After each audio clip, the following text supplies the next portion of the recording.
नमस्कार, दीप्स किचन मराठीमध्ये मी दीपाली आपलं मनापासून स्वागत करते। चला तर मग आजच्या आपल्या रेसिपीला सुरुवात करूयात। बऱ्याच वेळा काय होतं, घरात कुठली भाजी नसेल तर आपण बटाट्याची भाजी करतो। तर आज मी तुम्हाला बटाट्याची भाजी झटपट कशी करता येईल ते दाखवणार आहे। आपण बटाट्याची भाजी किंवा बटाट्याची चटणी सुद्धा म्हणू शकतो। सकाळी घाईच्या वेळेत टिफिनला सुद्धा ही भाजी आपण झटपट करू शकतो। तर भाजीसाठी आपल्याला काय साहित्य लागणार आहे ते आपण पाहूया। मी इथे 4 बटाटे किसून घेतलेले आहे। असे मोठ्या किसणीने किसून घेतले आणि पाण्यामध्ये ठेवले। एक मोठा कांदा कट करून घेतलाय। तुमच्याकडे जर कांदा लहान असेल तर 2 कांदे घेतले तरीही चालेल। थोडी कोथिंबीर बारीक कट करून घेतलीये। 5 चमचे शेंगदाण्याचा कूट घेतलेला आहे। अर्धा चमचा मोहरी, अर्धा चमचा जिरे आणि इथे ओल्या लाल मिरच्या घेतलेल्या आहेत मी 3। तुमच्याकडे जर हिरव्या असतील हिरव्या मिरच्या घेतल्या तरीही चालेल।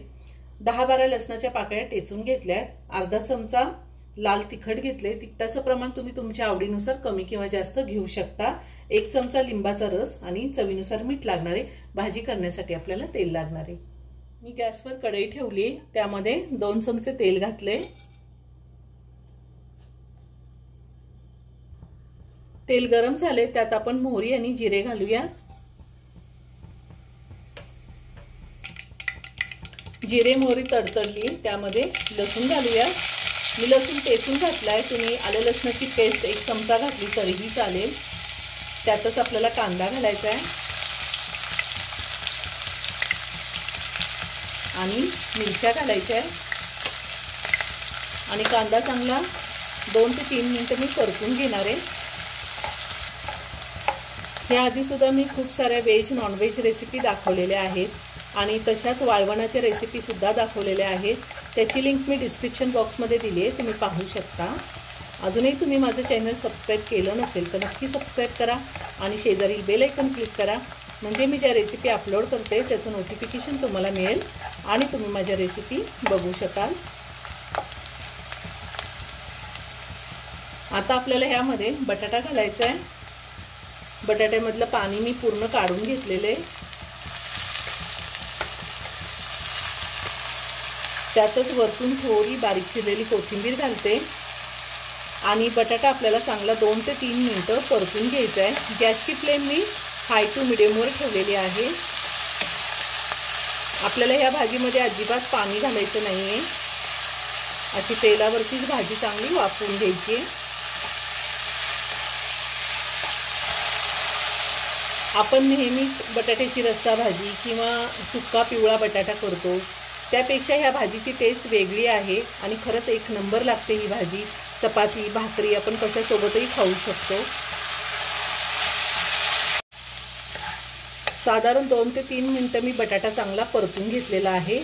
आता आपल्याला ह्यामध्ये शेंगदाण्याचा कूट घालायचा आहे। तुम्हाला जर आवडत नसेल शेंगदाण्याचा कूट नाही घातला तरीही चालेल, पण खूप छान टेस्ट येते। लाल तिखट घातले, चवीनुसार मीठ घालूया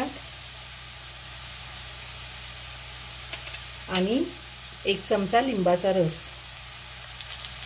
लिंबाचा रस नसेल घालायचा, नाही घातला तरीही चालेल, किंवा आमचूर पावडर अर्धा चमचा घातली तरीही चालेल।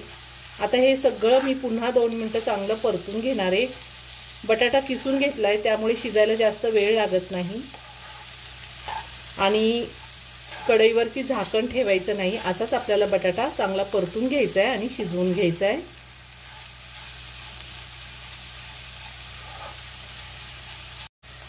पुन्हा मी व्यवस्थित चांगलं परतून घेतलेलं आहे। आता वरतून थोडी कोथिंबीर घालूया। खूप छान झाली भाजी आणि ही भाजी एका प्लेटमध्ये काढून घेते।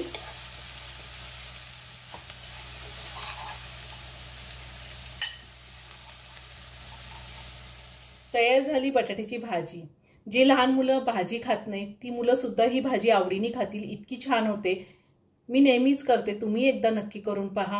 व्हिडिओ जर आवडला तर व्हिडिओला लाईक आणि शेअर करायला विसरू नका। रेसिपी आवडली असेल तर कमेंट करून नक्की कळवा। पुन्हा भेटूया अशाच एका छानशा साध्या आणि सोप्या रेसिपी बरोबर। धन्यवाद।